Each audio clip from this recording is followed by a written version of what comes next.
काल स्वयं शिव जी के दर्शन करने गया। काल बहुत बड़ा भक्त है शिव जी का, लेकिन नंदी बाबा और शिव जी के मध्य में खड़ा होकर के दर्शन करने लगा और शिव जी को बहुत देर तक नंदी के दर्शन नहीं हुए क्योंकि बीच में काल खड़ा है।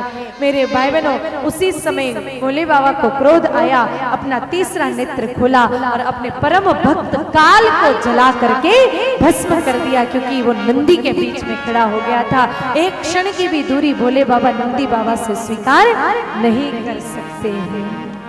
कभी आप शिव मंदिर में जाओ तो ऐसी गलती मत करिएगा, कभी नंदी जी और शिव जी के बीच में खड़े होकर दर्शन नहीं करना चाहिए। शिव जी को नंदी बाबा सदैव दिखने चाहिए। मेरे भाई बहनों, हमने देखा है अभी श्रावण मास चल रहा है, कई सारे लोग शिव जी का बड़ा अनुष्ठान कर रहे हैं। कोई रुद्राभिषेक कर रहा है, कोई रुद्री पाठ करवा रहा है, कोई क्या कर रहा है, कोई क्या कर रहा है। अनेक प्रकार से शिव जी का पूजन अर्चन चल रहा है, होना चाहिए।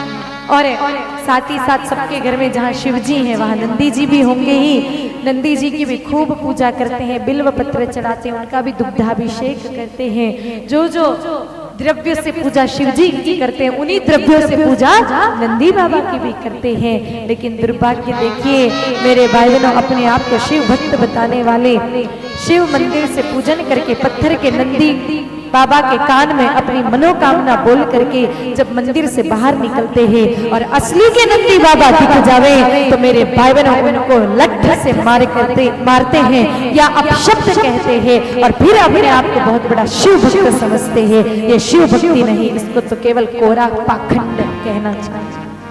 बिना नंदी बाबा की सेवा से कभी शिव जी प्रसन्न होते नहीं हैं। आप इस बात को गांठ बांध लीजिएगा मेरे भाई बहनों। के कोई व्यक्ति अगर चारों वेदों का अध्ययन करके भी और 18 पुराणों का अध्ययन करके अपने आप को मुक्त करना चाहे, लेकिन अगर उसके जीवन में नंदी जी की सेवा नहीं है, वो कभी भी मुक्त नहीं हो सकता। ये बराबर स्पष्ट।